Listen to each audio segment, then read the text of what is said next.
Hello everybody, this is Zara for Trans Youth Channel, as always. So this is going to be a pretty cool topic. This one is about just being a supportive person. Not necessarily being an ally for the LGBT community, and what I mean by ally is somebody who themselves probably isn't LGBT, like gay, lesbian, trans, any of that, but they are a big supporter of people who are, and they choose to walk in the parades and show that they are supportive and such.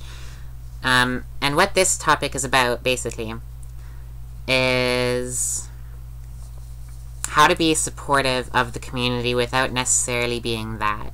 Because some people choose not to do stuff like that. They choose not to walk in the parades and all that fun stuff. You know what? People are different. So how do you do that?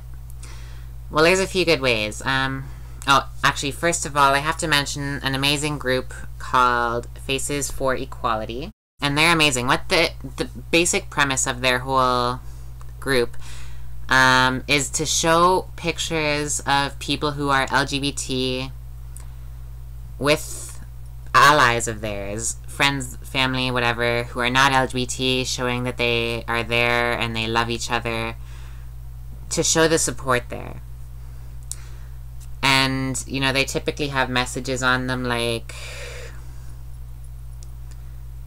I don't know, she has a dick, she doesn't, but we are sisters. I don't know.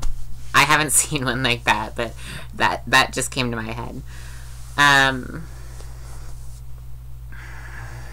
Yeah, I don't know. So how do you be a supportive person without necessarily being an ally? Well, do stuff like that, you know. If you know people who are in the LGBT community, and I'm sure most people do, even if they don't realize it, don't act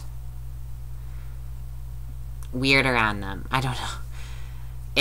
There's a point I'm trying to get across, but I don't know how to say it. Like, you know, there are people who say they see two men kissing, and they don't have anything wrong with it, but they otherwise make a big deal out of it, like, OMG, I don't know.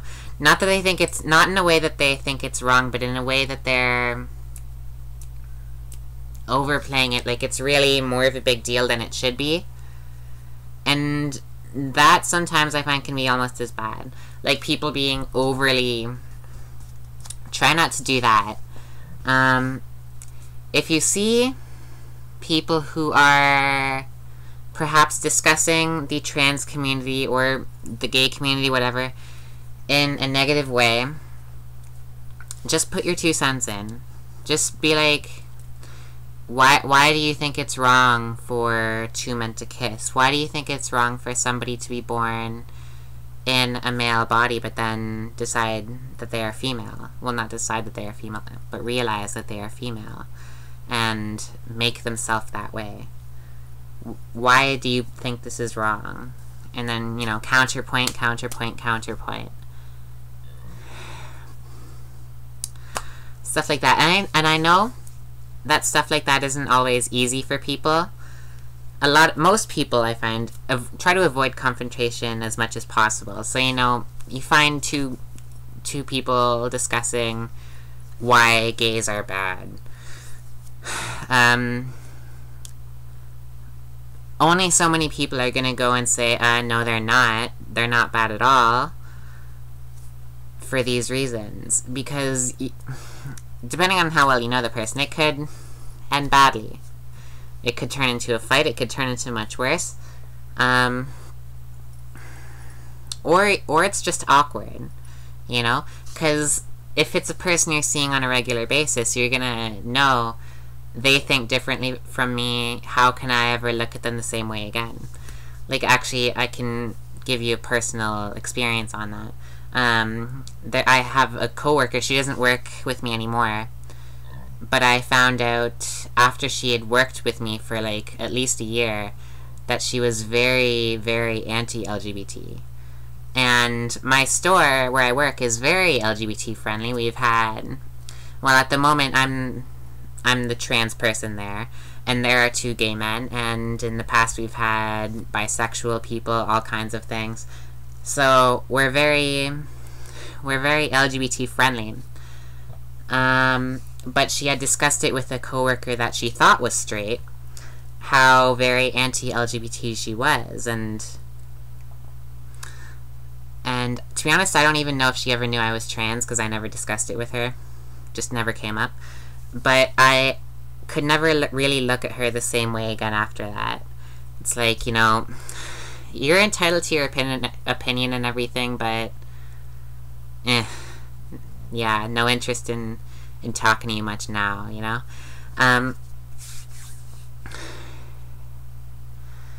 But there's a right and a wrong way to do that. Like, you don't want to really get in somebody's face and be like, you're fucking wrong. Because, I mean, whether you think that or not, they are entitled to their own opinion. And I find a lot of people are a reflection of their parents. So it's possible that her parents thought the same way. It's probable. Yeah, and there's really not much you can do about it. You're not going to convince them to change the way they think. Unless, you know, you have a really, really, really, really, really good argument.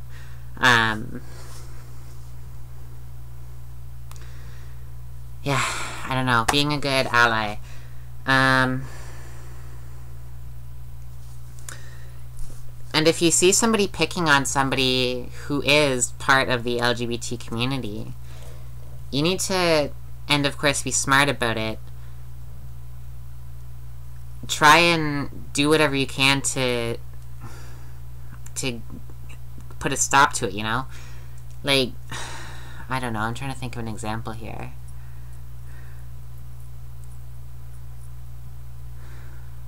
You know what, I can't think of anything. I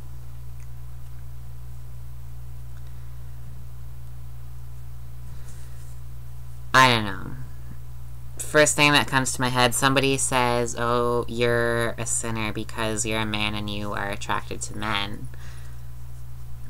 Makes the whole argument, oh, you chose this. Yeah. And it's like, and I don't know, come along and say, when did you choose to be straight? When did you choose to be a man attracted to women? Because I'm sure you didn't choose that. I'm sure that's just how you were. Right? And so, don't you think it would be the same way for gay people as well? Isn't it just obvious? Use your head.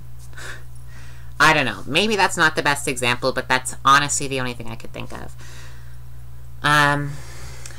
Really, though, there are so many ways. Like, you don't have to be somebody who goes to all the parades and goes to all the P-flag meetings and all that stuff. And if you are that person, it's absolutely wonderful.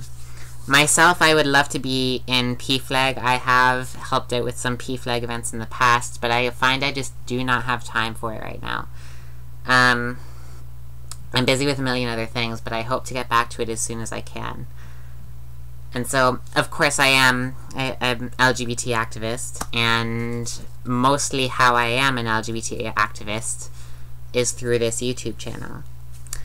And, you know, I find it helps quite a few people, and from what I've read in many a YouTube comment is that it does.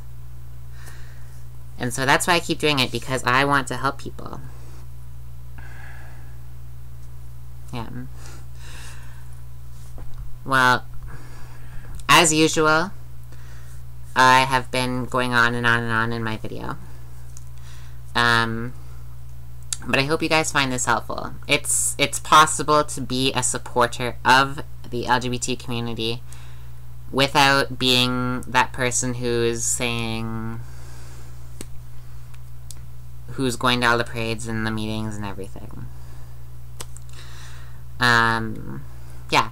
And once again, I'll mention Faces for Equality. If you know anybody who is part of the LGBT community, say, hey, have you heard of Faces for Equality? Why, yes, I have. We should take one of those pictures and send it in. It looks like fun. We can write a fun note. go for it. It's a really cool idea because it really does show people the support. You see it right in the pictures. It's awesome. Yeah, okay, so this is Zara for Trans Youth. Oh, actually, oh shit. I just remembered I forgot to take the one that I wanted to take. I was at my sister's wedding yesterday. Yes, my sister got married. That's why I have the still leftover fancy makeup. And I thought it'd be a cool idea to do a Faces of Equality picture there with my sister in her wedding gown and me in my bridesmaid dress. But it completely slipped my mind. That's okay, I'll get one with her anyway. I just thought it would be cool to do it at her wedding. But, no worries. So this is Zara for Trans Youth. Yeah, comment, subscribe, all that fun stuff. Mwah. Love you guys. This week's topic is about coming out. And if you're a part of basically the LGBT community as a whole, you have to come out at some point.